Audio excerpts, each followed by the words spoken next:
Hi guys, welcome to the channel. This is the 9th video all about phrasal verbs. Now, most phrasal verbs are made up of 2 words, but in this video you're going to learn 11 phrasal verbs that are made up of 3 words. If you find this helpful, please hit like, and if you'd like to see more videos, then why not subscribe to the channel? Let's get started. Face up to. Accept a difficult situation. I have to face up to the fact that I'm getting older. This is true for me, actually. I turned 40 this year, so I have to accept or face up to the fact that I'm not as young as I used to be. You have to face up to your responsibilities. And it was difficult to find a picture that represents face up to, but I settled for these. You can see the man, he's carrying the world on his back. He's facing up to his responsibilities. And I will solve my problems.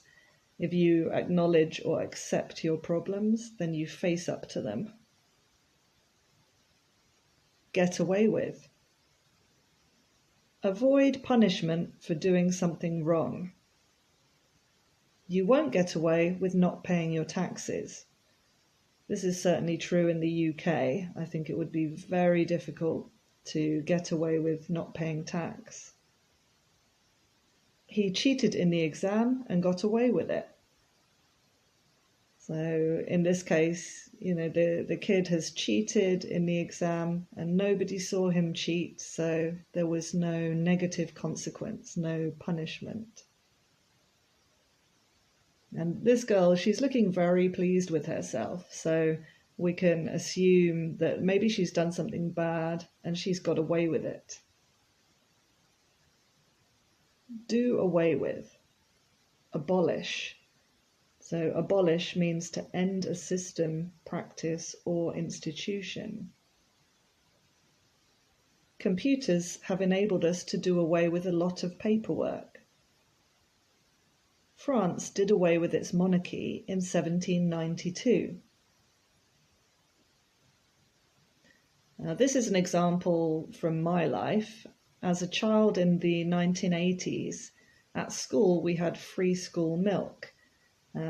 Because milk, it's good for kids, good for growing kids, but the government or the schools abolished free school milk sometime during the 1980s, so kids don't get free school milk anymore. Come up against. Have to deal with a problem or difficulty. The government came up against a lot of opposition to the new rules. We came up against a lot of problems when we renovated our kitchen. So in the first example, this is certainly happening a lot at the moment with governments reducing COVID restrictions, and they certainly come up against opposition. And in the picture here, we can see 2 people. They're fighting, boxing. So you come up against your opponent. Your opponent wants to stop you from winning or from achieving what you want to achieve, and you have to deal with them or beat them. Stand up for. Defend someone or something that's being criticized or attacked. You have to learn to stand up for yourself. Workers must stand up for their rights and demand fair pay. Okay, so if you stand up for something or someone, you defend that thing. It could be yourself, or it could be another person, or something that you believe in.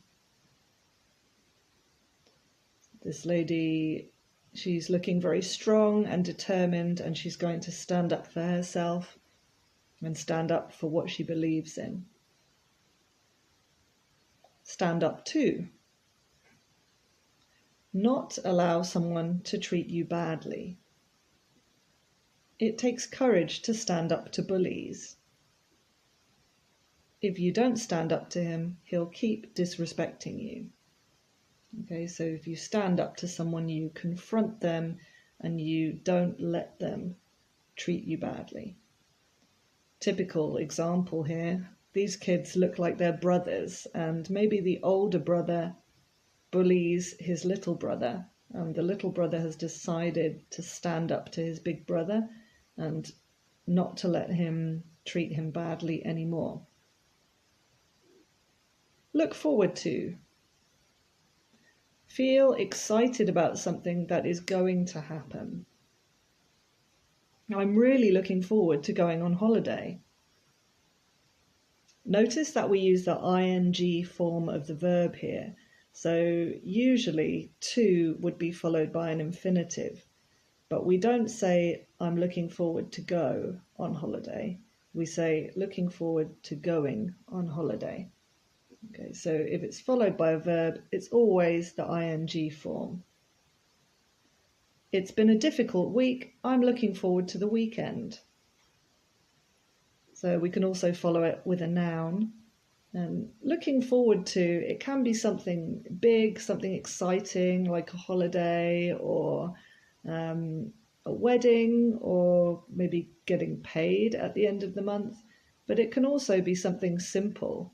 Yeah, I'm tired, I'm looking forward to going to bed. Or I'm hungry, I'm looking forward to dinner.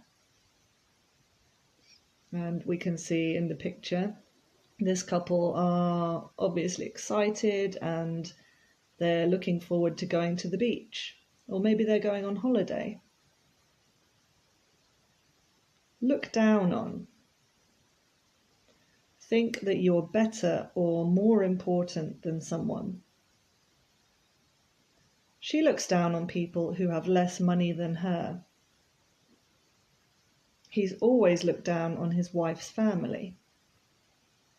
So if you look down on someone, you think that you're superior or better. And I think that's nicely represented by the look on this woman's face. She's looking at someone and she's looking down on them. She's thinking that she is better than them.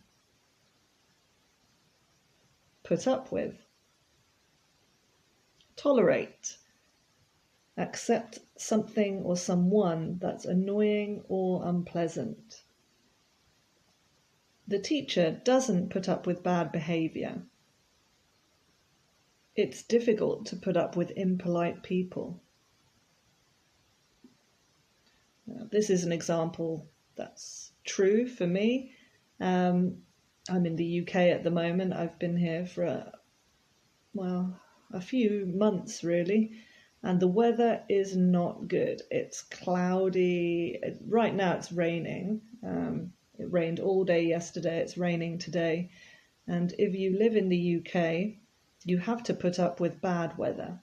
That's just the way it is. You can't change it, so you have to tolerate it and accept it. Brush up on. Practice and improve a skill you haven't used for a long time. I need to brush up on my Spanish before I go to Madrid. This is a very typical example. We often use brush up on to talk about language skills that we need to improve. So maybe you learnt a language in school and you haven't spoken it for years. But you're going to visit that country, so you need to brush up on your French or brush up on your Italian. I'm taking a course to brush up on my computer skills. So here we can see someone typing. This is something that I did in school. I did a touch typing course, and then I guess I didn't practice for a while, and when I started working I had to brush up on my typing skills. Look up to.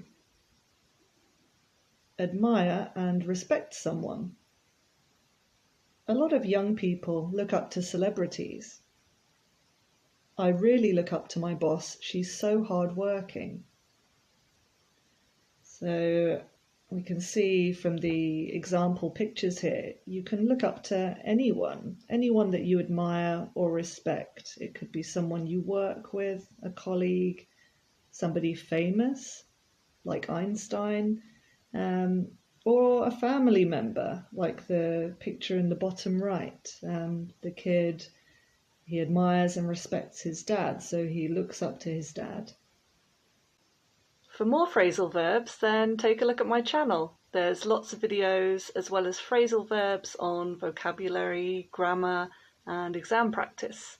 And if you like the content, please hit like, and why not subscribe? See you in the next video.